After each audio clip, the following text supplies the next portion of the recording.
O Bitcoin geralmente é dividido em ciclos de 4 anos, ou seja, a cada halving, a cada redução da recompensa dos mineradores, ou seja, o Bitcoin tem menos inflação, acontece um salto de preço no Bitcoin ao redor de 10 vezes. Então pensem no preço do Bitcoin como uma escada. Tivemos um primeiro degrau de $500, passamos para um segundo degrau no próximo ciclo de $5.000, ou seja, 10 vezes com relação ao primeiro degrau, e depois passamos para um terceiro degrau de $50.000, 10 vezes com relação a $5.000. O próximo degrau, que começa a partir do próximo halving, ali em meados de 2024 e vai até 2028, seria o ponto onde o Bitcoin atingiria $500.000, 10 vezes com relação ao degrau anterior de $50.000.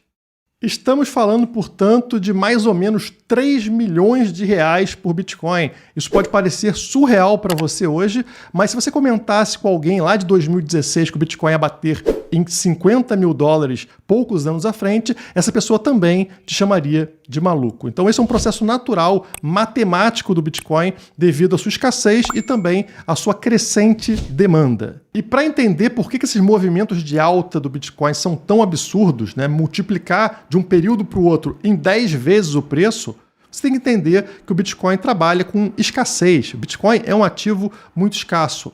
E a cada dia que passa, ele se torna mais escasso. E isso impacta, por exemplo, no número de bitcoins que a gente tem ofertados dentro de corretoras, dentro de exchanges. Quanto menos bitcoins existirem ali, mais difícil se torna a compra. Menos oferta você tem e o preço, como de qualquer produto, mercadoria no mercado, ele sobe. Esse gráfico aqui explica muito bem um fenômeno que está acontecendo e o nível absurdo de escassez que a gente está tendo no Bitcoin. Então, o que esse gráfico mostra? Primeiro, o preço é essa linha cinza que vocês estão vendo aqui. A linha amarela mostra a quantidade de bitcoins que nós temos dentro das exchanges. E fica evidente para vocês que desde 2019 para cá, essa linha amarela está desabando. Ou seja, os bitcoins estão sumindo da exchange. No momento, temos somente aqui cerca de 2,2 milhões de bitcoins, tá? 2,2 milhões. A linha azul é uma linha bizarra. É a linha dos bitcoins que foram movidos pela última vez há mais de 10 anos. Ou seja, ninguém mexe nesses bitcoins há mais de 10 anos. Dentro desse grupo temos, por exemplo, os bitcoins perdidos, os bitcoins do Satoshi, enfim, vários bitcoins, mas também bitcoins das pessoas, dos holders de longo prazo, que simplesmente não vendem. As pessoas que já se deram conta da importância do Bitcoin e compraram lá atrás e não vendem, não mexem esses bitcoins desde 2013, no caso. Então é um bom tempo sem movimentar. E essa linha azul não para de subir. A cada dia que passa, a gente tem mais e mais pessoas não movendo seus bitcoins há mais de 10 anos. E olha o que aconteceu aqui, pessoal. Um cruzamento dessas linhas. Ou seja, hoje temos mais pessoas que não mexem nos seus bitcoins há mais de 10 anos do que bitcoins nas corretoras, bitcoins nas exchanges. Isso é surreal. É o nível de escassez que o Bitcoin está atingindo. Isso vai fazer um choque de oferta, gerando uma subida de preço impressionante, que pode levar a finalmente a gente atingir aquele próximo degrau dos $500.000 por Bitcoin, que vocês ainda estão duvidando, mas que eu apresento para vocês, provo para vocês no próximo gráfico, que é esse gráfico aqui, que está na tela. Então, vocês percebem aqui, cada degrau que eu falei para vocês, né? $500, $5.000, $50.000 e o próximo estaria aqui nos $500.000. A escassez do Bitcoin e a sua crescente demanda, o Bitcoin cada vez é mais importante e mais conhecido no mundo, faz com que isso aconteça. Notem como o preço aqui em 2013, né? Ele foi subindo, passou dos $500, atingiu um pouco acima dos $1.000, né? Mas não importa, é o primeiro degrau que a gente está considerando na média aqui de $500. Passa-se os anos, né? Passa 4 anos, a gente entra aqui no novo halving e o preço atinge finalmente os $5.000. Ele chega a bater em $20.000 nesse período, mas na média, como eu estou falando para vocês, chegamos no degrau dos $5.000. Passam mais 4 anos aqui, chegamos no último ciclo que a gente teve, né, o último halving, que fez mais uma vez 10 vezes, fazendo o preço chegar a incríveis $50.000. Na verdade passou, chegou quase a $70.000, mas não importa, como eu falei, média aqui atingiu o nosso degrau dos $50.000. E agora a gente está nesse processo já, ó, muito próximo de entrar no próximo halving de 2024, e aí teremos 4 anos onde a tendência natural é o preço fazer 10 vezes em relação ao degrau anterior, atingindo finalmente $500.000, quase 3 milhões de reais por Bitcoin. E continuaremos escutando as mesmas pessoas falando que não, o Bitcoin é muito perigoso, o Bitcoin é muito volátil, o Bitcoin cai.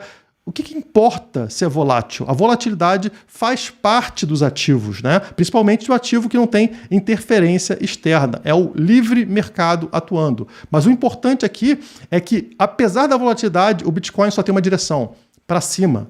E isso não se aplica, por exemplo, para o real. O real é esse gráfico virado ao contrário, ou seja, ele perde valor continuamente, tá? Pode ter menos volatilidade, mas a direção é sempre para baixo. Você quer perder pouco, mas sempre perder? Ou você prefere ter alta volatilidade, mas ganhar no longo prazo?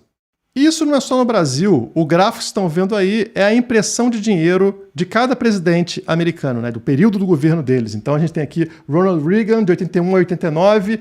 Isso aqui é a impressão que ele fez de dinheiro absurda nesse período, tá? Aqui no caso está mostrando, acho que 84% de aumento da base monetária, a inflação. Depois entramos aqui George Bush Sr., 89 a 93. Novamente, esse gráfico de impressão subindo. Passamos para Bill Clinton, novamente disparada aqui de impressão de dinheiro. George Bush Jr. também, ó, a mesma coisa, o gráfico subindo. Ou seja, é o gráfico igualzinho do Bitcoin, mas no caso aqui é você se ferrando. É o governo imprimindo dinheiro, gerando inflação e tirando o valor do dólar. E no caso aqui no Brasil é a mesma coisa, tirando o valor do real. E olha só, aqui o Joe Biden, né, de 2017 até o presente momento, é um gráfico ainda mais absurdo. Esse negócio da gente atacar a pandemia, sei lá o quê, imprimir dinheiro, o gráfico ficou ainda mais íngreme do que já era. Ou seja, é o governo desvalorizando, tirando o seu poder de compra, enquanto o Bitcoin faz justamente o contrário. Ele protege o seu poder de compra no longo prazo. No curto prazo, vai acontecer volatilidade, e se você for muito ansioso, você vai perder dinheiro, como vai perder dinheiro em qualquer mercado. Geralmente, o que acontece com esse pessoal mais ansioso, mais imediatista, né, que foca no curto prazo, é o que você está vendo nesse gráfico. Esse gráfico mostra o retorno do Bitcoin após os seus picos. Quando é que essa galera entra? Quando é que a massa entra realmente? Sempre no topo. Então, no início desse gráfico aqui, tá? Geralmente é quando a maior parte das pessoas entra no Bitcoin. A partir daqui, a gente tem toda essa queda. Cada linha aqui representa um ciclo do Bitcoin, tá? Vocês estão vendo aqui o ano que está sendo representado por essa linha, tá? O ciclo, no caso, né? Então, vocês percebem que o ciclo atual, por exemplo, é a cor laranja. Vocês percebem que em todos os ciclos acontece a mesma coisa, né? Depois de atingir o topo, o preço desaba absurdamente, aqui ao redor de 80%, tá? Sempre ao redor de 80%. E esse pessoal tá em todo esse processo aqui, sofrendo meses e meses, xingando o Bitcoin, e vende aqui no fundo. Vende entre menos 50% e menos 80%. E é justamente a partir desse momento que a gente está agora, estão vendo a linha laranja aqui, e as outras linhas também aqui, que a gente vê uma reversão e essas linhas começam a subir, ou seja, o preço começa a disparar para novas altas históricas. E quanto tempo isso leva? Essa queda toda que a gente está vendo aqui leva entre 400 e 500 dias, exatamente o que a gente está agora no momento também, tá? Entre 400 e 500 dias com relação à alta histórica anterior. E daí para frente varia o tempo até a próxima alta histórica. Por exemplo, em 2011 levamos somente 623 dias no total da alta histórica anterior para nova alta histórica, mas isso é fora do padrão. Em geral, olhem para isso daqui, que a gente teve tanto em 2017 e 2018, quanto em 2013 e 2015, que pode ser o nosso base case aqui, tá? O nosso caso base, ao redor de 1.000 a 1.200 dias no total. E nós já estamos aqui em 450 dias mais ou menos, tá? Ainda temos uma longa jornada pela frente para atingir uma próxima alta histórica, mas agora é um caminho de subida e não mais de descida. Por isso que é importante estar investido no mercado nesse momento para pegar esses próximos 500, 600, 700 dias de alta que teremos até a próxima alta histórica. Eu estou entregando para você a minha estratégia de investimentos que vai fazer com que você conquiste o seu primeiro Bitcoin de forma automatizada. Você só precisa de 3 coisas: querer investir em Bitcoin, querer ter liberdade financeira e clicar no botão abaixo.